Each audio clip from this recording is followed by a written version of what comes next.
New moon in Aquarius, January 21st. Okay, let me give you a couple of themes. One, it's the Chinese New Year, the year of the water rabbit.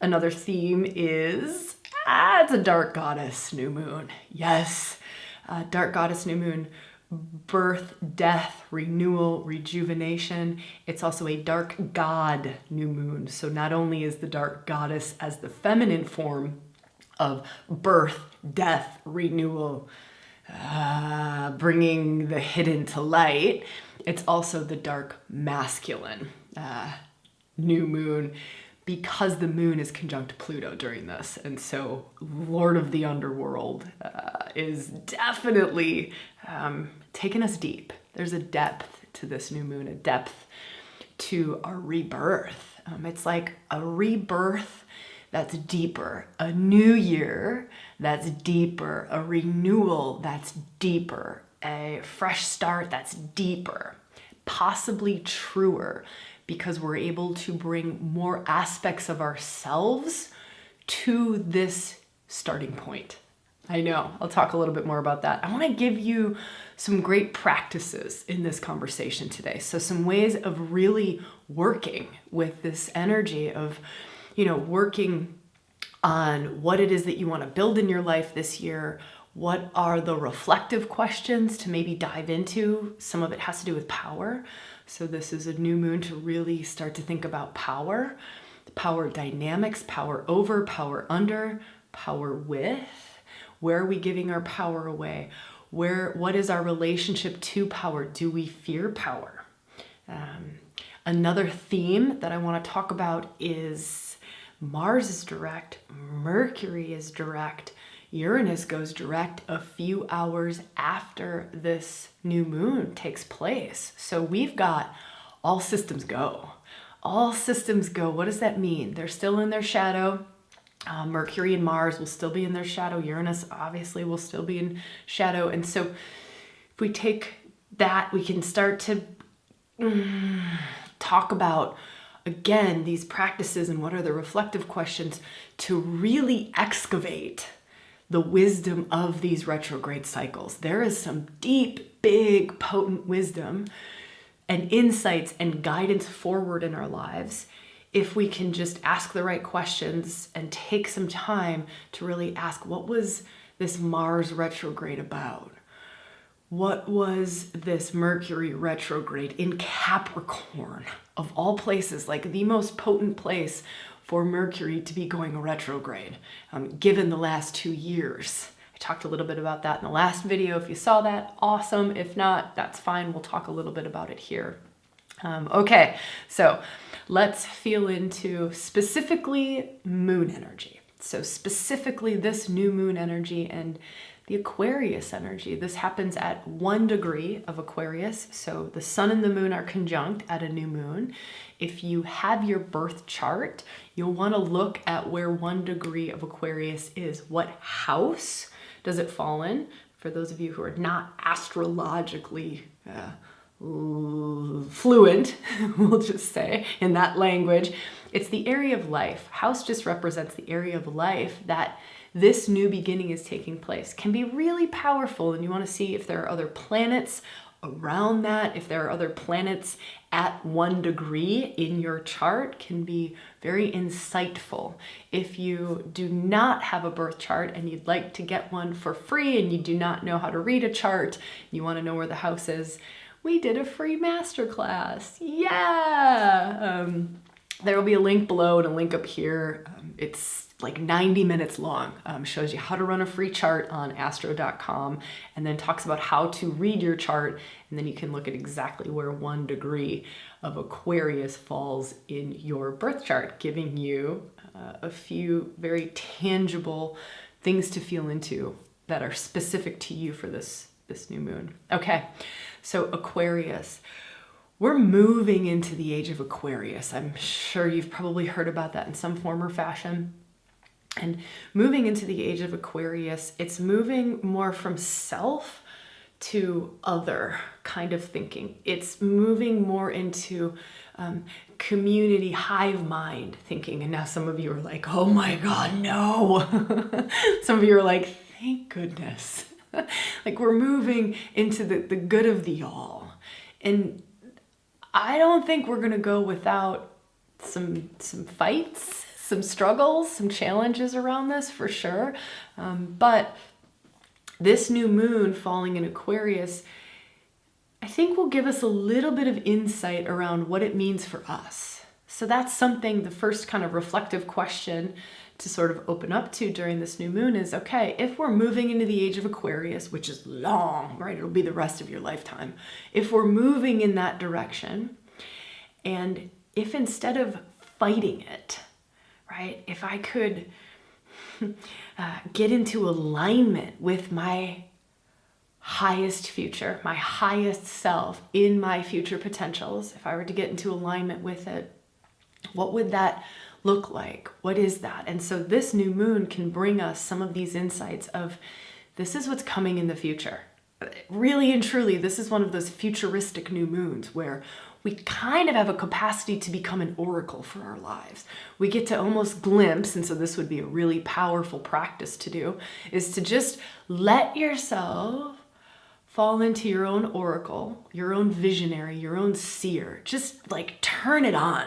We all have an inner visionary, an inner oracle, an inner seer. Just switch that part of you on and just allow yourself to like see or feel. I know some of us don't see, some of us are more feelers, or we just get a knowing.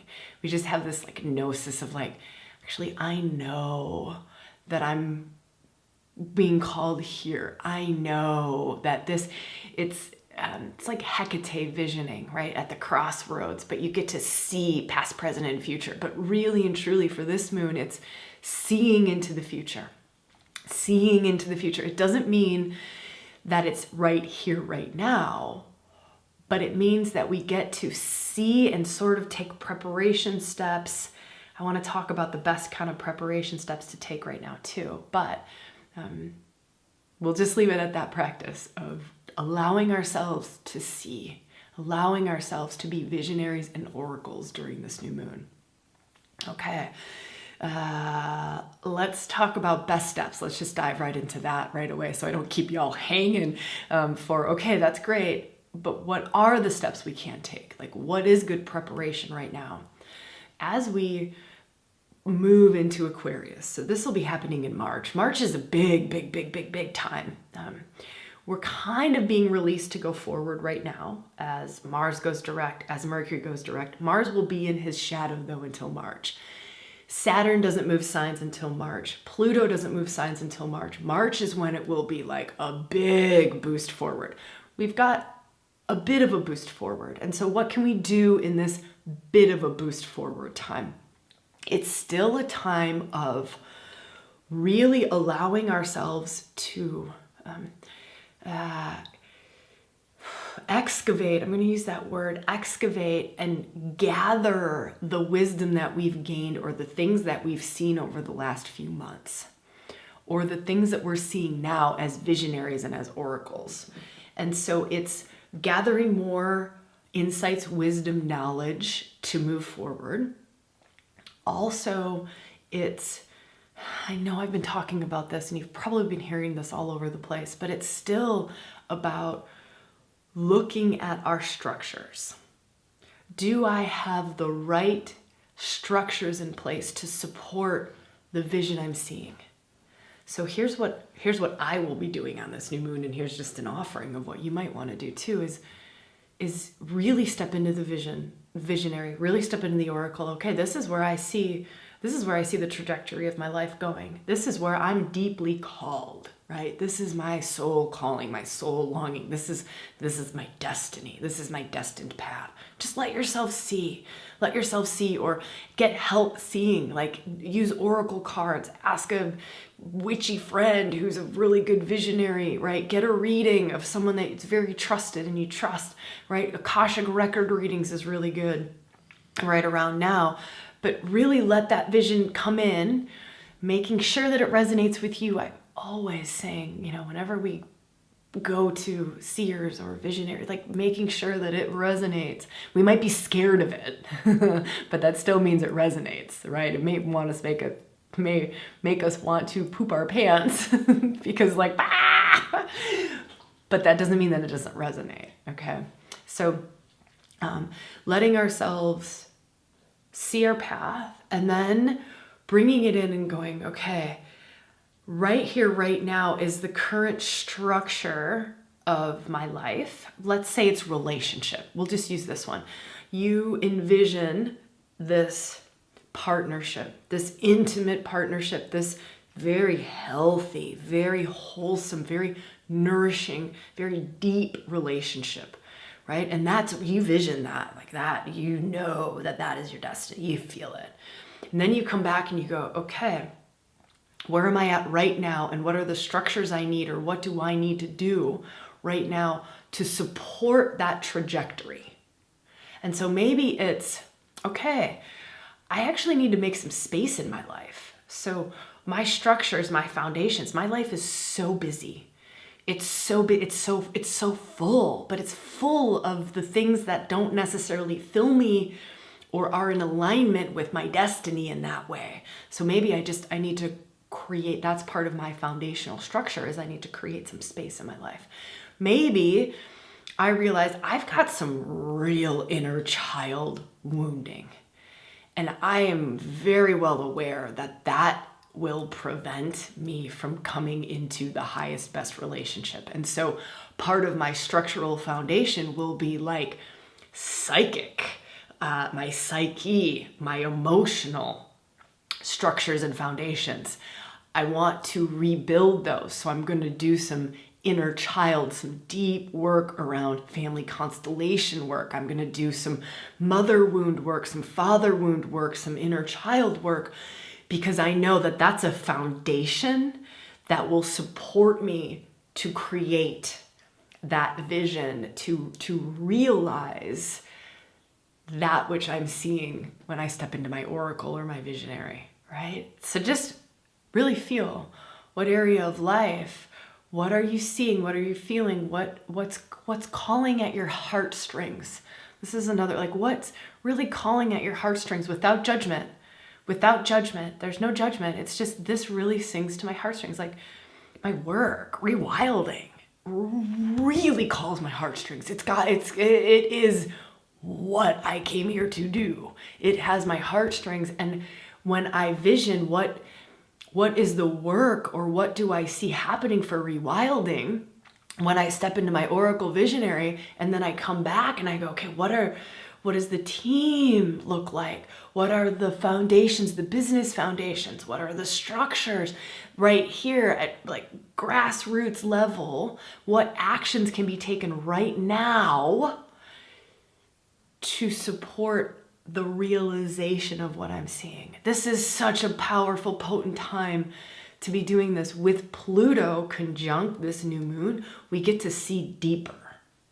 We will get to see deeper. We will have deeper knowings. And so maybe as another practice or another offering to feel into is really let yourself go deep.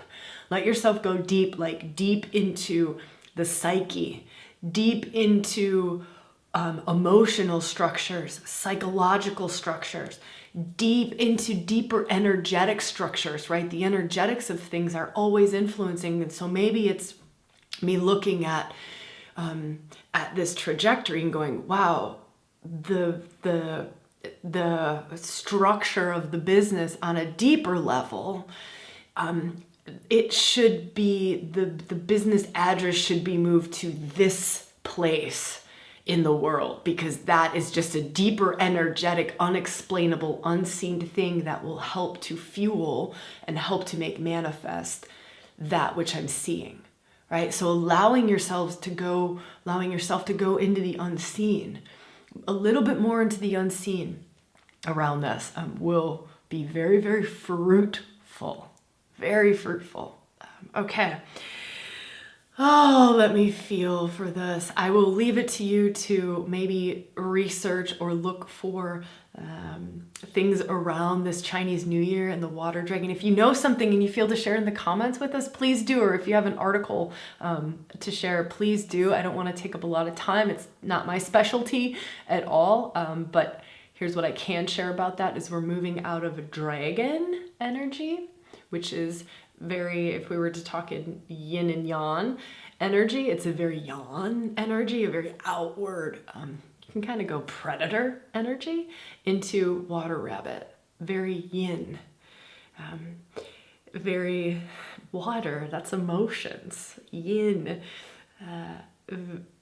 The rabbit is prey. So you can just kind of feel, and again, with no judgment, it's just an archetypal energy shift. An archetypal energy shift. And you can dive more into that or search more on that. And I'll just kind of leave it there for you. There's, just after this new moon takes place, this new moon can be tricky. Here's something that kind of hit me just before coming on to record this for you, was you want to be on the right side of this new moon, because there's a side of this new moon that could really take you under. It could really take you into the pits of despair or into hell, right? It's a new moon conjunct Pluto, god of the underworld, Hades, right? Opposite black moon, the conglomeration of the dark goddess, could very much take you into the underworld. And so how do you stay on the right side of this moon? We love our underworld. We love that, and we open the door to the unseen becoming seen, to the deeper truths coming to the surface. It's when we fight the underworld coming into the upper world that we get in trouble.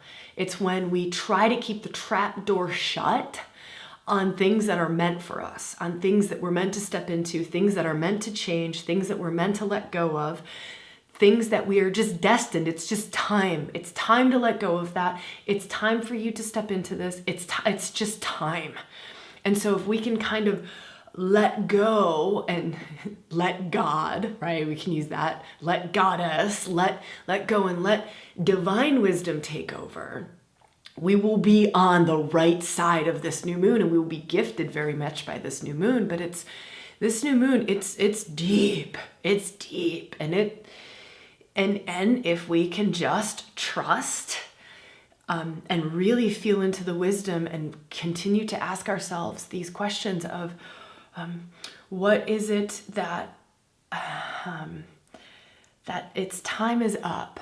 This is a renewal. New moons, it's a renewal. It's a death for a rebirth, right? And with Pluto conjunct this new moon, that's intensifying, and it's a super new moon. This is intense death and rebirth. But to be on that side of the acceptance of it, that's where we can really propel our lives forward.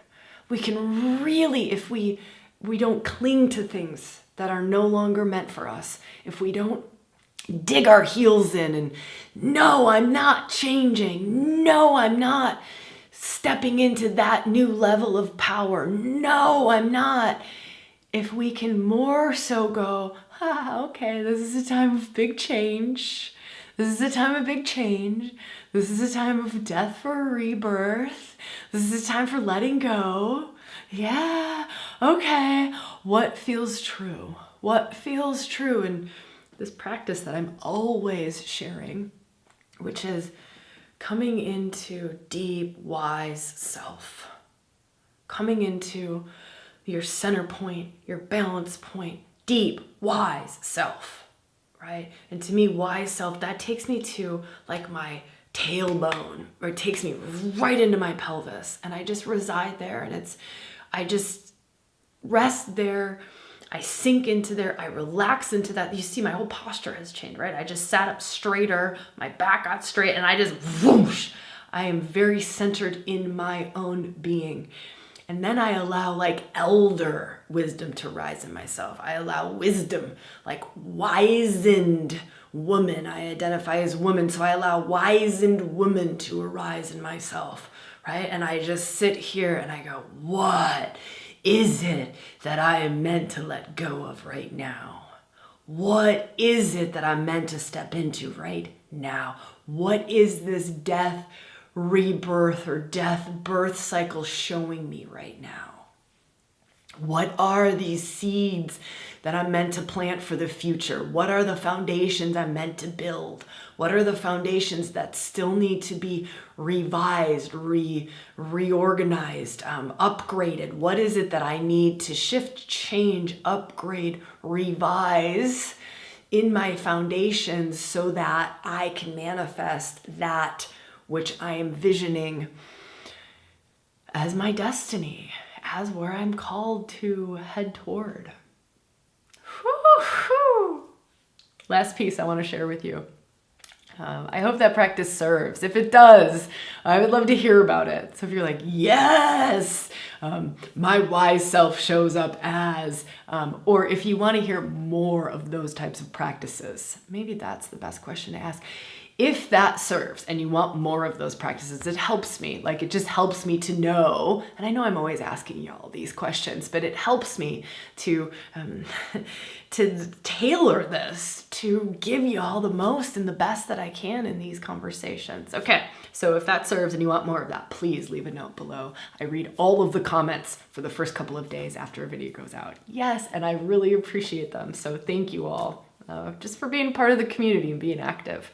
Okay, last thing that I want to share. Actually, two more things. Sorry, two things that I want to talk about.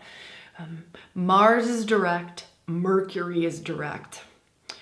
This is a time where, yeah, we are not going backwards. We're now not internal. So when planets are retrograde, they're the words, revise, revisit, all of those sorts of things, reflect on, and they go internal. It's like our warrior, Mars, our action-oriented warrior, goes inward. Can also represent passion, right? Passion, fire, goes inward. And so some of us have felt like, oh my gosh, I can't get anything done. I can't get anywhere. There's no forward movement going on. And so just trusting, however this experience has been for you, that might not be the case. I know for me, that was definitely not the case. But now Mars is going direct. So now we can start. It's very slow direct though, like barely moving, but starting to move forward. He's also going back over everything that he retrograded. So yes, he's in forward motion, but it's like now that he's going forward over the places that he wanted to review, right? Your warrior wanted to review some stuff. Now he's going back over it. He's going forward, and there will be more insights. Again, this is so good for this action-oriented. What actions do I start to take based on this future vision? What foundations do I need to create still to support this future vision? It's so stunning. It's so perfect. Now I want to weave Mercury in here. Mercury going direct. Mind. That's the mind. This is so good because the mind has gone backwards, right? So if even like my mind has been on the fritz for a little while, that's okay. Like that's what Hermes, the mind, messenger of the gods, does. Now with Hermes, Mercury going direct, it's like now we can start. It's interesting how this feels in my system. It's like now we can start to cognize. We can start to cognize and start to think straight. But here's something interesting. You just feel in for you. This is how it feels for me. It's like my mind hasn't yet caught up to the energetic shift that's taken place. It's like my energetics have shifted into the new. My soul is in the new. My emotions are probably in the new. A lot of my deep inner wiring is in the new, right? A lot of me is in the new, but it's like my mind hasn't quite caught up. Like my mind is not quite comprehending what the hell just happened. Like, what is this? What is this new wiring? Why I can't see. I can't think it through. I don't have the words for it yet. I know that something big and new has happened or is happening to me, but I can't comprehend it yet. So if you're feeling any of that, know that that's kind of just part of the energetics. But what will happen is we will be able to cognize more and more and more and more of what this new means to us. And so by the 21st, we'll have like a good little bit of that shift that will have shifted, and it will continue more and more. So after this new moon, it's a stunning week. To me, the energetics are just, they're stunning. They're still really deep, but Jupiter comes into play, grace bomb, hope, like a grace bomb of hope. And so we can weave that in to what it is that we're visioning, like your true north, just your true north. Get that vision and let it be the thing that breaks your heart, the thing that you like barely dare to dream. It's like, oh my gosh, I don't dare to dream this because if this doesn't happen, it's going to break my heart. Well, that's probably the one. Like, that's probably part of your destiny. It is. And if we stop denying it, or we won't slow it down as much, right? Okay, so final piece that I want to talk about. That was the second to final piece, was the Mars and the Mercury going direct. Here's the final piece. I love this piece. This is, I almost swore again. This is stunning. Uranus goes direct a few hours after this new moon.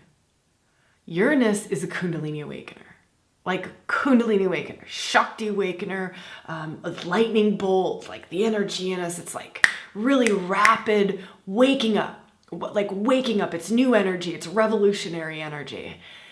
Perfectly conjunct Kali, right? This is so good. So it's like, and if Kali is an expression of the goddess, right? An expression, a form of Shakti, an expression of the goddess. And if a Kundalini awakening can come in many, many forms, and can come in this form of the goddess, this form of the divine feminine, this form of the divine feminine. It's like having a Kundalini awakening in the form of Kali, in the form of the dark goddess. This new moon is perfectly opposite the dark goddess, the black moon, right? Like, this is dark goddess territory. This is a time of the dark goddess. And again, being on the right side of the coin with the dark goddess. The dark goddess is ego slayer. We got to go deeper. You got to go to soul level, like ego slayer. I will cut away your false self. So if we just do the true self practices, true self, true self, true self, my soul self, my spirit self, right? Like if I do these practices, like we are riding that wave. We are on the right side of the coin.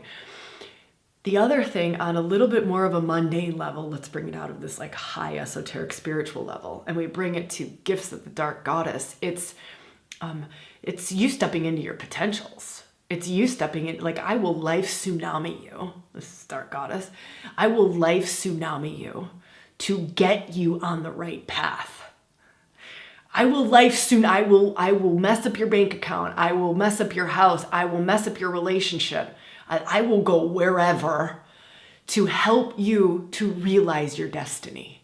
What is all this that we've been talking about? Your oracle, your destiny, your true north. And we've got this fierce grace. It's fierce grace. Kali is fierce grace. She is all about your soul's empowerment, all about your true self, all about it.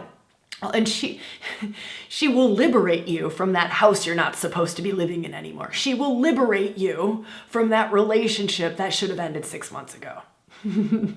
Now, she can do it with us kicking and screaming, or we can do it in harmony with her, in a dance with her. Like, all right, I'm giving over to something greater here. I'm turning this over to something greater here.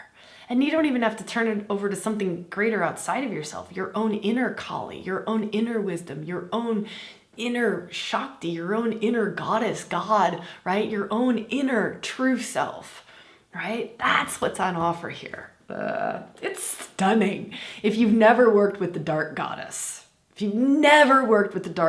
or explored or experienced, like, how does this energy work in my body or in my life, or where does it show up?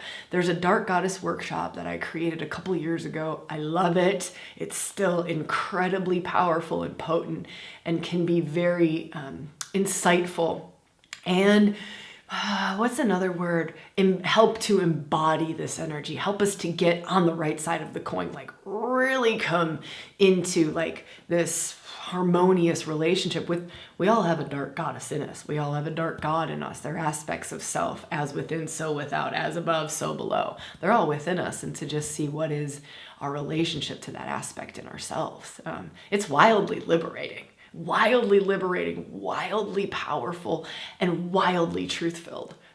And that workshop's under $50. You'll find a link up here and down below if you want to dive into that. For those of you who maybe have the Kali or the Lilith retreats, that's a good one to do. Some of you might have the Shadow workshop. That's a really powerful one to do during this particular new moon as well. And otherwise, there's bones, living close to the bone. I just recorded a bonus workshop on the 14th or the 15th, and that's in your members area. That's $50 a month, less than $50 a month. You can join down below. There's lots of ways to keep going. I would be honored to journey into these different places with you. And I'm also just honored to be here with you like this in our community. If you haven't subscribed to the channel, please do. It helps us, might help you to not miss a video going forward. Comments, I love reading everything that y'all have to share. It's beautiful to be here with you. All right, happy new moon, and I will see you when I see you, where I see you, and how I see you. Mwah.